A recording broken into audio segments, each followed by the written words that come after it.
자, 신약 성경에는 예수님의 생애와 가르침을 기록한 복음서가 모두 4개입니다. 잘 알죠? 마태, 마가, 누가, 요한복음. 근데 마태, 마가, 누가 복음 그 세 가지를 공관 복음서라고 합니다. 공관. 예. 같은 관점에서 서술한 복음서다라는 것입니다. 예수님의 생애와 가르침을 연대기적으로 이렇게 기록했습니다. 세 책은. 거기에 반해서 요한복음서는 독특합니다. 요한복음서에 별명이 하나 있는데 독수리 복음입니다. 독수리 복음.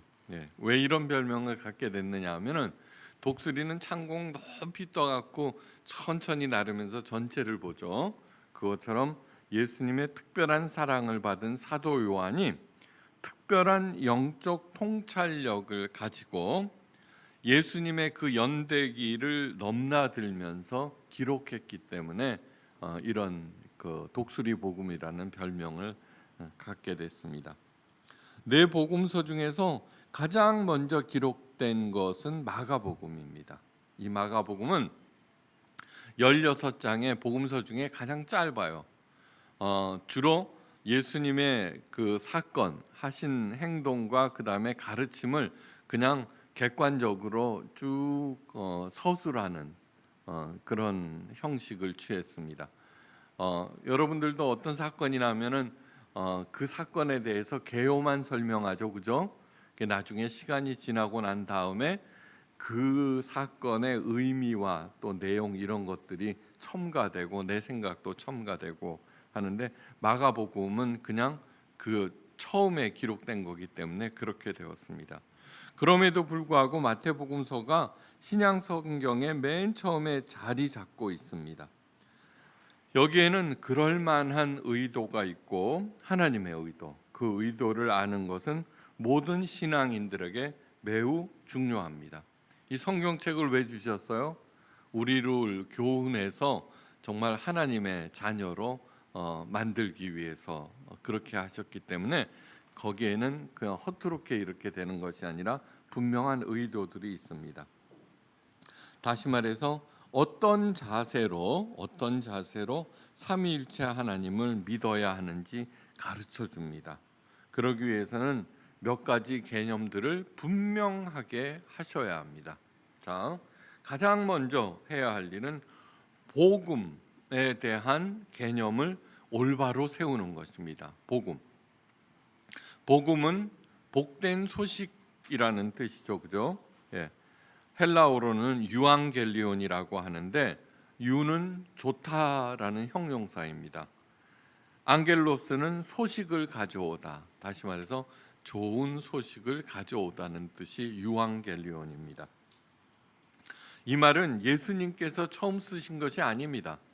기독교인들이 처음 쓴 것이 아니라 로마 사람들이 썼습니다. 로마로부터 멀리 떨어진 로마 식민지에 사는 로마 시민들에게 로마 황제가 보낸 편지를 유앙겔리온이라고 하였습니다. 예. 예수님하고 로마 황제는 이 상극인데 똑같은 단어를 썼네요, 그죠? 세계 최강의 로마 황제로부터 온 소식은 로마 시민들에게는 큰 이익이 되는 소식들이 많기 때문에 그랬습니다. 이게 로마로부터 황제로부터 편지가 왔다 그러면 사람들이 다 모여서 이번에는 어떤 또 좋은 소식이 있을까 이렇게 기대하면서 들었습니다. 그런데 기억해야 하는 말이 하나 있습니다. 잘 들으시기 바랍니다. 아인슈타인의 말입니다. 네. 똑같은 방법을 행하면서도 다른 결과나 좋은 결과를 기대하는 것은 미친 짓이다. 네. 미친 짓이다라는 험악한 표현은 제가 쓴 것이 아니라 아인슈타인이 crazy thing 그랬습니다. 이 말을 기독교 버전으로 바꾸면 이렇습니다. 로마 황제에서 여호와 하나님으로 바뀌었을 뿐 여전히 똑같은 마음으로 여호와 하나님을 섬기면서 복을 바라는 것은 미친 짓이다라는 뜻입니다. 네. 자, 로마 황제는 번영을 약속하였습니다. 모든 로마 백성들에게. 이 번영의 목표는 그런데 육신의 안락입니다. 이 육체가 얼마만큼 잘 먹고 잘 사는지 하는 것이 로마 황제의 목표입니다. 이것이 바로 로마 황제의 유앙겔리온 복음입니다. 우리 하나님께서도 번영을 약속하셨습니다. 창세기 2장에 하나님의 형상으로 인간을 창조하신 다음 1장이죠. 제일 처음부터 생육하고 번성하여 땅에 충만하라고 하였습니다. 번영을 얘기합니다. 생육하고 번성하고 땅에 가득하거라. 네. 아브라함에게도 너로 큰 민족을 이루고 내게 복을 주어 내 이름을 창대케 하리니 너는 복의 근원이 될지라, 이렇게 말씀하셨습니다. 큰 민족을 이루고 이름이 창대해진다는 것이 바로 번영입니다. 그런데 하나님께서 말씀하시는 우리에게 주시려고 하는 그 번영과 로마 황제의 번영과는 그 근본에 있어서 근본적으로 전혀 다른 것입니다. 전혀 다른 것. 여호와 샬롬이라고 부르는 하나님의 번영은 단순히 몸의 안락을 넘어서, 이 몸을 넘어서 몸과 마음과 영혼의 소생과 풍성을 의미합니다. 예수님께서 이 땅에 오신 이유를 요한복음 10장 10절에서 말씀하셨죠. 내가 온 것은 양으로 하여금 생명을 얻고 그 생명을 더욱 풍성케 하기 위해서 오셨다라고 하셨습니다. 그런데 이 여호와 샬롬, 온 몸과 마음과 영혼의 풍성함, 여호와 샬롬은 하나님과의 관계를 통해서만 이루어집니다. 로마 황제는 정복과 소유이지만 하나님의 복은 관계를 통해서입니다. 관계. 이것이 예수님께서 말씀하시는 유앙겔리온 복음입니다. 잠깐만요. 세상 사람들도 사람들의 관계를 중시하는데요 라고 말할 수 있습니다. 그죠? 로마 시대 때의 최고 인맥은 황제와의 관계입니다. 그런데 깊이 한번 생각해 보십시오. 불행의 원인은 진실하지 못한 가짜 관계에서 생기는 갈등과 반목입니다. 최초의 살인 누가 저질렀어요? 형제 사이에서 형 가인이 동생 아벨을 죽였습니다. 하나님의 복을 아벨이 받는 것을 보고 자기는 소외되고, 이게 하나님의 복이 정해져 있는 줄 알고 아벨만 없으면 자기에게 떨어질 줄 알았습니다. 어리석은 거죠. 하나님의 복이라고 하는 게 로마 황제가 갖고 나눠주는 복과는 그 차원이 다르죠. 그런데 이 가인의 이름의 뜻을 아셔야 합니다. 가인의, 제 이름이 우인이죠. 버두자에다 어지린다, 친구한테 어질거라, 그런 뜻입니다. 그런데 이 가인도 그 이름의 뜻이 있습니다. 그것은 뭐냐 그러면 놀랍게도 소유와 획득입니다. 정복과 소유 똑같은 얘기죠, 그죠? 획득해서 소유한다는 것입니다. 곧 로마 황제와 모든 사람들이 번영을 이루기 위해서 채택하는 방법이 소유와 획득입니다. 강남의 똑똑한 집 한 채, 그죠? 그 자기 명의의 땅, 뭐 이런 것들을 해서 어떻게 해서든지 그거를 자기가 얻어서 소유하려고 발버둥을 치면서 평생을 살아갑니다.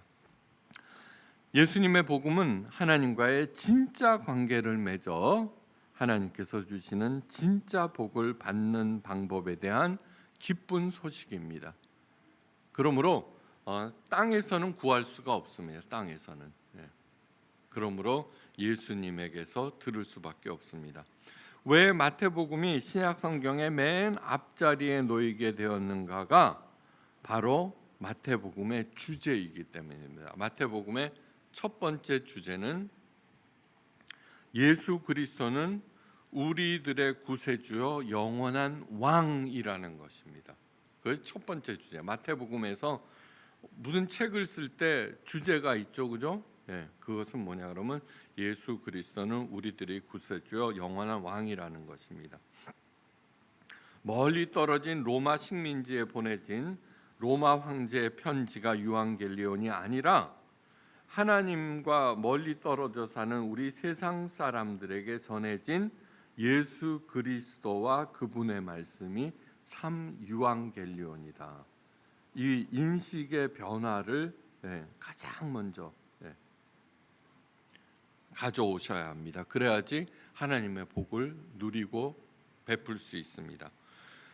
로마 백성들이 황제에게 충성하던 모든 사람들이 영원한 왕이신 예수 그리스도를 진심으로 사랑하고 충성하여서 하나님 아버지께서 만드신 이 땅과 영원한 하나님 나라에서도 하나님의 만복을 향유하라는 것이 예수님께서 우리들에게 복음을 주신 이유입니다. 예수님께서 이 땅에 오심은 마태복음의 두 번째 주제, 구약의 모든 언약과 예언이 성취된 것이며 예수님 자체가 구약의 모든 언약과 말씀의 실현이라는 것이 마태복음의 핵심 주제입니다. 그래서 구약 성경이 끝나고 나서 말라기가 끝나고 나서 바로 마태복음이 이어지게 한 것입니다. 지금까지 39권 되는 구약 성경 요거 끝난 다음에 바로 마태복음, 요 앞에 있는 39권은 바로 예수 그리스도에 의해서 다 실현된 것이야 라고 하는 것을 보여주기 위해서 마태복음을 바로 신약의 제일 첫 번째, 마태의 직업은 세리였습니다. 세리. 당시 세리라고 하는 것은 거리의 여자와 함께 유대인들이 가장 혐오하는 대상이었습니다. 거리의 여자들이죠. 이렇게 하여간 몸을 파는 그런데 그 거리의 여자들보다도 세리는 훨씬 더 욕을 먹었습니다. 왜냐하면은 백성들에게 부과된 세금 이상을 걷어서 자기가 치부하였기 때문이에요. 이게 의뢰 그렇게 하는 것이 그냥 통상적이었습니다. 그가 가버나움에서 통행세를 걷고 있을 때, 이 가버나움은 교통의 요지였습니다. 사통팔달. 예루살렘에서 로마로 가기 위해서는 반드시 가버나움을 지나가야 되고, 그 다음에 걔 누구야? 사도 바울이 다메섹으로 그리스도인들을 잡으러 갔죠. 그때도 가버나움을 통과해야 합니다. 그러니까 거기에서 통행세를 받고 있는 마태를 예수님께서는 나를 따르라 이렇게 얘기했습니다. 그런데 예수님의 부름을 받고 즉시 일어나 예수님을 따라 나섰습니다. 놀라운 일이죠, 그죠? 왜냐 그러면 세리라고 하는 돈이 많이 생기는 직업을 홀라당 벗어버리고 그냥 예수님을 따라 나섰다는 것. 그리고 12 제자 중에 하나가 되었습니다. 그 마태에 대한 행적은 성경에 딱 보고 예수님께서 마태를 부르실 때 얘기 외에는 그 다음에는 일체 안 나타나고 있습니다. 예수님께서 공생애를 시작하신 곳이 어디냐 그러면 가버나움입니다. 사람들이 많으니까 거기서 복음을 전파하셨는데 그러면서 늘 통행세를 걷고 있는 그를 보셨고 때가 되매 그를 부르셨고 이에 마태는 즉각 응답하였다는 것입니다. 그리고 그의 이름을 계명해 주셨습니다. 그죠?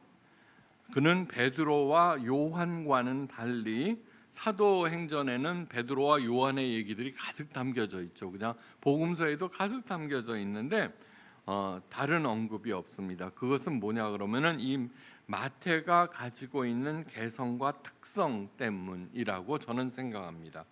그는 행동파이기보다는 나서서 이렇게 하는 사람이기보다는 조용히 뒤에 앉아서 공부하는 학구파였습니다. 마태복음에는 다른 어떤 성경책보다도 구약 인용이 굉장히 많습니다. 굉장히. 이것은 뭐냐 그러면 아무렇게나 이렇게 할 수 없죠. 그 인용을 한다는 것은 뭐냐 그러면 구약에 대해서 누구보다도 깊은 이해가 있었다는 뜻입니다. 그러니까 평소에 늘 구약을 그 당시 유대교였으니까 그 유대 경전이겠죠. 그죠? 모세오경이니 그것을 아주 연구하고 그것이 도대체 무슨 뜻일까 이런 것들을 늘 묵상하고 그랬다는 것입니다. 그리고서 구약과 예수님의 존재와 가르침의 그 연관성을 꿰뚫어 본 것입니다. 예. 많은 숙고와 묵상의 결과입니다.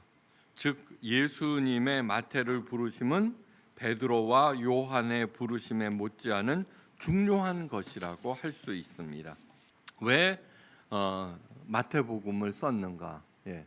물론 예수님은 왕이다, 구세주다라고 하는 거, 그 다음에 예수님은 구약의 모든 예언과 약속의 성취다라고 하는 것 외에 또 그 마태복음을 기록한 목적은 무엇이냐면 당신은 유대교, 신생 기독교, 그리고 유대교에서 개종한 사람들, 이방 그리스도인들, 그렇게 네파 사이에 갈등이 있었어요.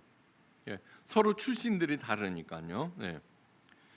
갈등이 커져가고 있으니까 여기에 대한 명확한 지침과 설득력 있는 설명이 필요했어요. 이 일을 마태가 마태복음서를 통해서 아주 명쾌하게 해낸 것이에요. 그래서 마태복음은 복음서 중에서 구약과 신약, 유대교와 기독교, 예법과 세법의 관계성과 차이를 아주 잘 설명해 주고 있어요. 이러한 것들은 현대를 살아가고 있는 우리들에게 꼭 필요한 거예요.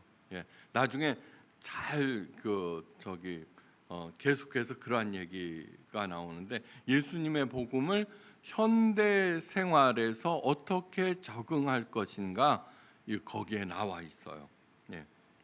다시 말해서 세상 법과 하나님 말씀과 대립시키는 것이 아니라 성경 말씀의 깊은 의미를 깨닫게 해서 당당한 태도로 이 세상을 살게 하는 능력을 겸비하는 책이 바로 마태복음이에요. 네. 대립과 갈등에서 당당한 자유로운 삶을 사도 바울이 이렇게 명쾌하게 얘기했어요. 고린도후서에서 우리는 속이는 자 같으나 참되고 무명한 자 같으나 유명한 자요, 죽은 자 같으나 보라 우리가 살아있고 징계를 받은 자 같으나 죽임을 당하지 아니하고 근심하는 자 같으나 항상 기뻐하고 가난한 자 같으나 많은 사람을 부요하게 하고 아무것도 없는 자 같으나 모든 것을 가진 자로다. 네 번째 마태복음서의 주제는 하늘나라예요. 마태복음서에는 하늘나라가 30번 이상 언급되고 있어요. 하나님 나라. 하나님 나라는 하나님께서 통치하시는 나라를 말해요. 우리 발을 딛고 사는 이 땅과 영원한 하나님 나라까지 다 포함된 것이 하늘나라예요. 자, 하나님 나라를 사는 방법이 뭔지 알아요? 네. 그거는 뭐냐 그러면 하나님의 통치권을 인정하는 순간 나는 하나님 나라를 사는 거예요. 다윗이 사망의 음침한 골짜기에서도 해받는 것을 두려워하지 않는 이유는 주께서 나와 함께 하심이라 그러는 거예요. 네. 하나님의 통치, 그분의 가르침을 인정하고 그렇게 살아가는 것. 네. 마태복음에는 유독 하나님 나라 안에서의 삶에 대한 예수님의 비유가 굉장히 많아요. 굉장히 많아요. 네. 다른 복음서에 없는 것도 여기에는 다 있어요. 그리고 자세한 설명도 있어요. 왜 그러느냐 그러면 마태가 그 하나님 나라에 대한 관심이 많았기 때문이죠. 관심. 부자로 살았지만 사람들의 질시와 천대가 일상생활이었던 마태가 얼마나 하나님 나라를 열망했겠어요. 그죠? 그래서 예수님의 하나님 나라에 대한 비유 말씀이 들려왔을 때 전곡을 찔렀고 어떤 복음서 저자보다 열심히 그 비유들을 기록하고 묵상해 갖고 마태복음에 남긴 거예요. 마태복음을 통해서 천국에 대한 소망으로 단단히 무장하시고 예수님의 가르침을 삶에서 구체화해서 누구도 빠짐없이 천국에 이르게 되시기를 주의 이름으로 간절히 축원해요. 예수님은 구약에서 약속하신 메시아이고 인류 구원의 대속 사역을 진정으로 성취하신 만왕의 왕이심을 구약 성경을 통해서 70회나 인용하고 있어요. 70회. 그러니까 구약에 대해서 구석구석 다 하는 거예요. 그게 무슨 얘기를 들으면 구약의 어떤 말씀이 탁 생각나고 그걸 연결시켜서 잘 쓰고, 너무너무 하나님이 마태를 잘 선택하셨죠, 그죠? 네. 자, 그런데 이걸 아셔야 돼요. 우리들도 너도 나도 다른 다 개성과 특성이 있어요. 네, 특성이 있어요. 근데 사람들 만나면 나는 별 재주가 없어요. 그런데 천만의 말씀 만만의 콩떡이에요. 그러니까 우리의 체질을 아시는 하나님께 맡기고, 하나님 나는 뭐를 잘할 수 있을까? 근데 그 일을 통해서 뭐를 해요? 하나님의 영광을 드러내고 다른 사람에게 도움이 되는 일이 뭘까를 생각해서 시작하는 거예요. 아셨어요? 예? 진짜로요. 그러면 세상 사는 맛이 달라져요. 맛이. 예. 유대인들은 누구보다도 구약에 통달한 사람들이에요. 그럼에도 하나님의 깊은 뜻을 오해했고 엉뚱한 메시아를 기다리고 있었어요. 이 엉뚱한 메시아는 모든 사람들을 물리치고 로마 황제보다 더 힘센, 그죠? 그걸 기다렸죠. 잘못된 거죠. 모든 것을 자기가 다 가져야 한다는 인간 탐욕의 산물이에요. 그런데 마태는 하나님의 깊은 뜻과 예수님의 가르침의 핵심을 누구보다도 잘 이해하고 그 사실을 명쾌하게 잘 풀어낸 거예요. 구약을 인용하면서 설득력 있게.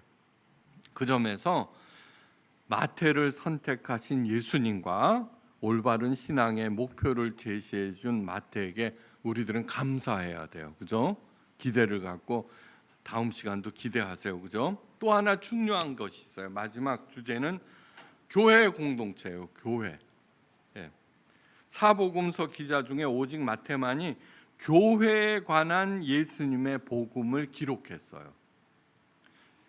이 새로운 공동체인 교회의 신학적인 기초를 마련해 주었을 뿐만 아니라 주의 몸된 교회의 사명을 복음서가 명시한 거예요. 예수님은 우리들의 왕이세요. 유일한 구세주예요. 그분을 가장 사랑하시기를 바라요.